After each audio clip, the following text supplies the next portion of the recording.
Yugurta, entretanto, después que abandonado el pensamiento de la entrega volvió a la guerra, prevenía con gran diligencia lo necesario para ella. Juntaba ejército, solicitaba, ya por vía de amenazas, ya con premios, reducir a su obediencia las ciudades que le habían desamparado. Fortificaba los sitios ventajosos, reparaba o compraba de nuevo armas de todos géneros y lo demás de que con la esperanza de la paz se había despojado. Atraía a su servicio a los esclavos de los romanos y procuraba ganar con dinero hasta a los mismos soldados de las guarniciones. En suma, todo lo tentaba y revolvía, sin dejar piedra por mover.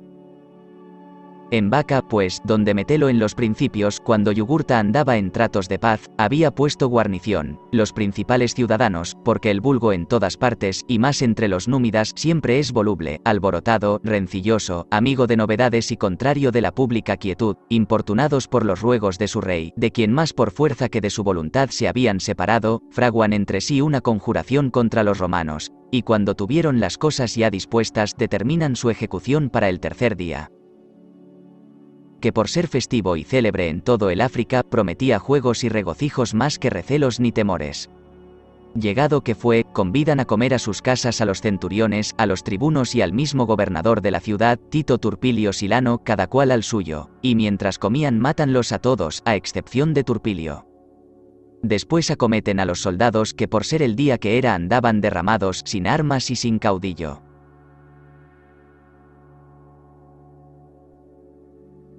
Lo mismo hace el vulgo. Parte sabedor por medio de la nobleza de lo que se trataba, otros por genio e inclinación a semejantes revueltas, los cuales, aun ignorando lo que hacían y el fin a que aquello se dirigía, gustaban del tumulto y de las novedades por sí mismas.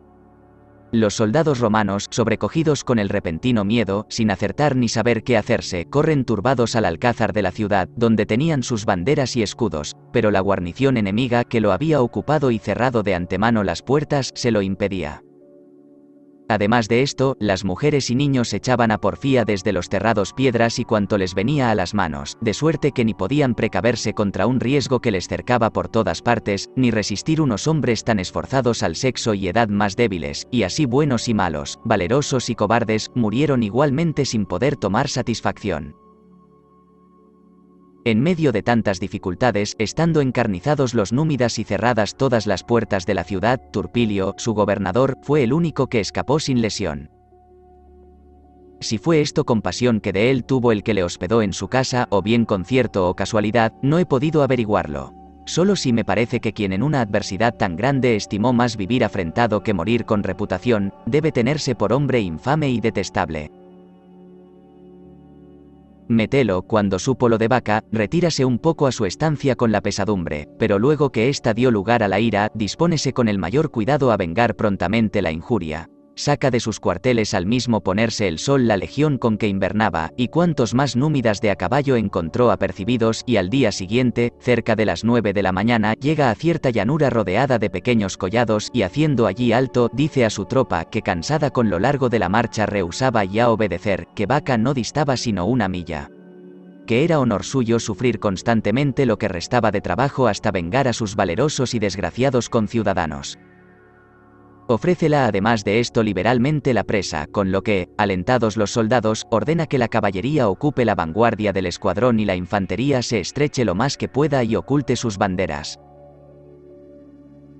Los de Vaca, cuando echaron de ver que se encaminaba un ejército hacia ellos, al principio creyendo que fuese Metelo, como era la verdad, cerraron las puertas, pero luego que vieron que ni la campaña se talaba y que los que venían en las primeras filas eran númidas de a caballo, de nuevo hicieron juicio que era Yugurta y salen con gran contento a recibirle. Nuestra caballería e infantería, habiéndose de repente dado la señal, unos hieren a su placer en aquella muchedumbre derramada, otros vanse a toda prisa a ocupar las puertas y apoderarse de las torres, venciendo la ira y la esperanza del despojo el gran cansancio que tenían. De esta suerte los de Vaca no gozaron sino 2 días del fruto de su perfidia, y esta ciudad grande y opulenta fue pasada enteramente a cuchillo y saqueada. Turpilio, en otro tiempo su gobernador, que como dijimos fue el único que escapó de ella, siendo mandado comparecer y dar sus descargos, no habiendo parecido a Metelo suficientes, después de sentenciado y azotado, pagó con su cabeza, por ser ciudadano del Lacio. Por el mismo tiempo Bomilcar, autor del pensamiento de la entrega que Yugurta, medroso, abandonó después de comenzada, siendo desde aquella hora sospechoso al rey, y él también teniéndose por poco seguro, deseaba que las cosas se mudasen y buscaba ocasiones de perderle, fatigándose en ello día y noche, hasta que, tentando cuantos medios pudo, logra ganar a Nabdalsa, hombre ilustre, famoso por sus riquezas y bienquisto de sus compatriotas, el cual solía mandar un ejército distinto al del rey y despachar por sí todos los negocios que Yugurta no podía. Por estar cansado o ocupado en otros mayores, lo que le produjo crédito y riquezas. Queda, pues, por consejo de ambos acordado el día para la traición, dejando pendiente lo demás para resolverlo en la ocurrencia, según el caso lo pidiese. Pártese Nabdalsa a su ejército que, según el orden de Yugurta, tenía apostado entre los cuarteles de los romanos, a fin de que no pudiesen talar a su salvo la campaña. Pero después, acobardado por lo grande del empeño en que se había metido y temeroso del éxito, no acudió al plazo señalado. Bomilcar a un mismo tiempo, atormentado del deseo de llevar al fin su empresa y receloso de su compañero, no fuera que arrepentido del concierto tomase otras medidas, escríbele con persona de su satisfacción una carta en que le trataba de cobarde y flojo, pónele delante a los dioses por cuya fe había jurado, y le dice que no haga de suerte que las promesas de Metelo se vuelvan en su daño. Añade que Yugurta de todos modos ha de morir presto, que el punto está en si ha de ser a sus manos o por el valor de Metelo, y así que reflexione bien si quiere más la recompensa o el suplicio. Cuando llegó esta carta, se hallaba casualmente Nabdalsa reposando en su lecho, por hallarse fatigado del ejercicio, y viendo lo que Bomilcar le decía, le sobrecogió el cuidado y luego el sueño, como sucede a un ánimo apesadumbrado. Tenía consigo Nabdalsa un númida que le ayudaba en sus negocios, hombre fiel, a quien amaba mucho, y era sabedor de todos sus secretos, excepto este. El númida apenas entendió que había llegado una carta, creyendo, como en otras ocasiones, que para el despacho de ella sería necesaria su asistencia y consejo, entra en la tienda de Nabdalsa y hallándole dormido, toma la carta que sin reflexión había puesto en la cabecera de la cama sobre la almohada. Léela y vista la traición que se tramaba contra su rey, vase inmediatamente a darle cuenta. Despierta poco después Nabdalsa, y cuando se halla sin la carta y entiende cuánto había pasado, primero intenta alcanzar y detener al que iba con la noticia, y no habiendo podido lograrlo, vase a Yugurta para aplacarle y decirle que la perfidia de aquel confidente suyo se le había anticipado a hacer lo mismo que él pensaba, pídele con muchas lágrimas, por su amistad y buenos servicios hasta entonces, que no entre en sospecha de él sobre aquel hecho. El rey le responde plácidamente, pero muy contra lo que pensaba en su interior, y con haber hecho morir a Bomilcar y a otros muchos que supo ser cómplices de la conjuración, sin atreverse a más, por miedo de que no se levantase con ocasión de eso algún tumulto. Desde este lance no tuvo ya Yugurta día o noche alguna con sosiego. De nadie se fiaba, ni se tenía por seguro en tiempo ni en paraje alguno, temía no menos a los suyos que a los enemigos, volvía frecuentemente el rostro a todas partes, sobresaltándose a cualquier ruido, dormía ya en un lugar, ya en otro, muchas veces contra lo que pedía el real decoro, y despertando a menudo tomaba las armas y lo alborotaba todo. De esta suerte su miedo le traía como loca. Metelo, luego que por los desertores supo la desgracia de Bomilcar y que se había descubierto lo que se trataba, de nuevo se apercibe a la guerra con la misma diligencia que al principio, y hecho cargo de que Mario, el cual no cesaba de importunarle con sus ruegos, no sería ya allí más de provecho, porque sobre no serle agradable, se había estrellado con él abiertamente, dale su licencia para partirse a Roma, donde la plebe, habiendo entendido lo que las cartas decían de Metelo y Mario, estaba con lo uno y lo otro muy contenta.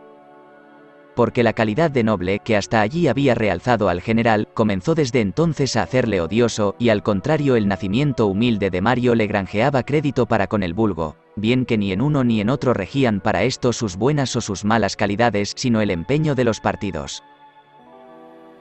Además de esto, los magistrados sediciosos no cesaban de alborotar al vulgo, atribuyendo en todas sus Metelo delitos capitales y ensalzando más y más arengas a el valor de Mario.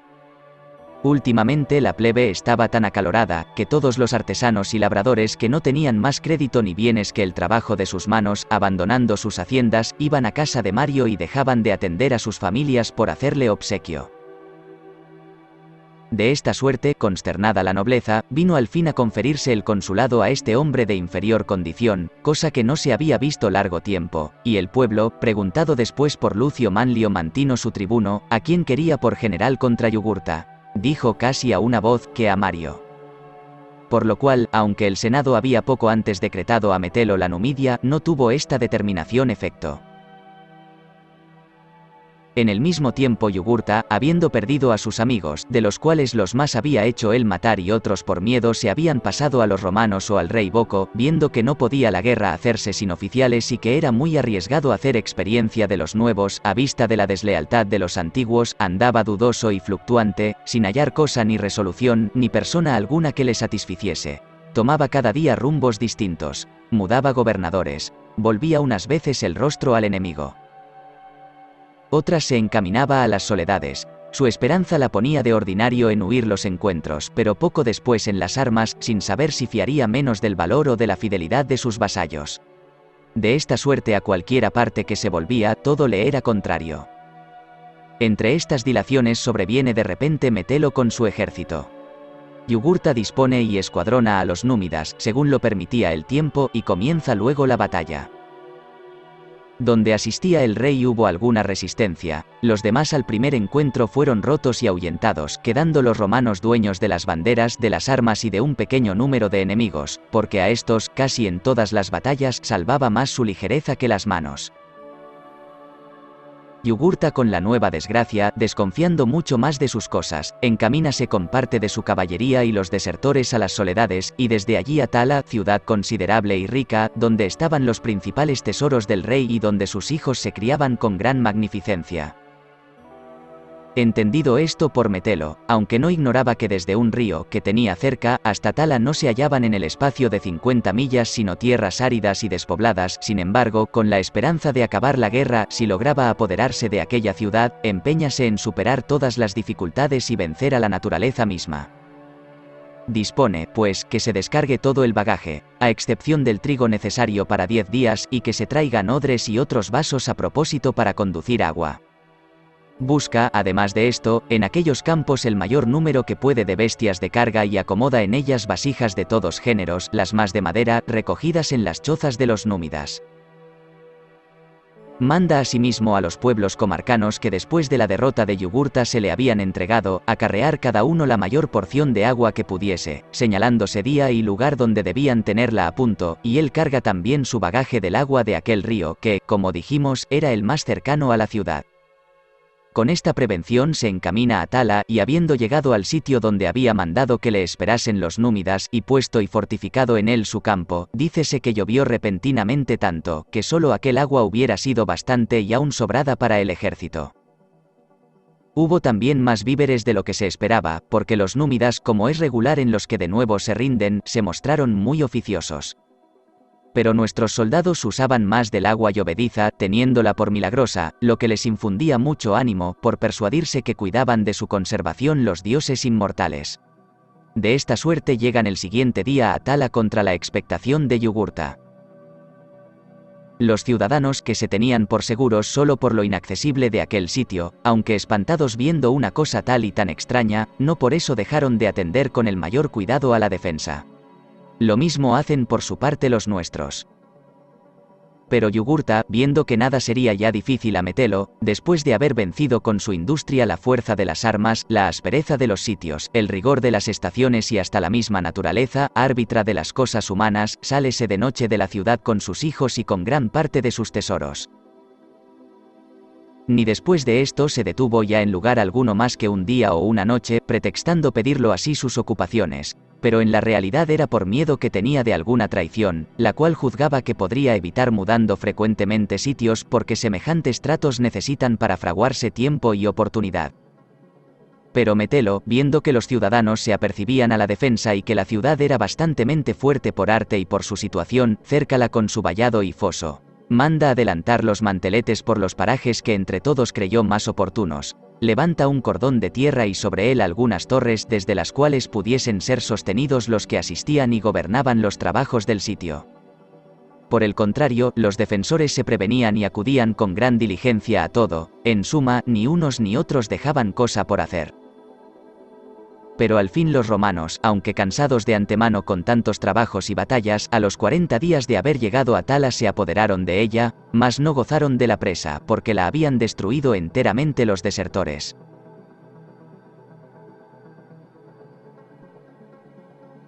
Estos, viendo que los arietes comenzaban ya a hacer brecha en las murallas y que sus cosas no tenían remedio, llevan al palacio el oro, la plata y cuanto había precioso en la ciudad, y cargados de vino y de comida lo abrasan todo juntamente con el edificio, y ellos mismos se entregan a las llamas, tomándose por sus manos el castigo, que siendo vencidos pudieran temer de sus enemigos.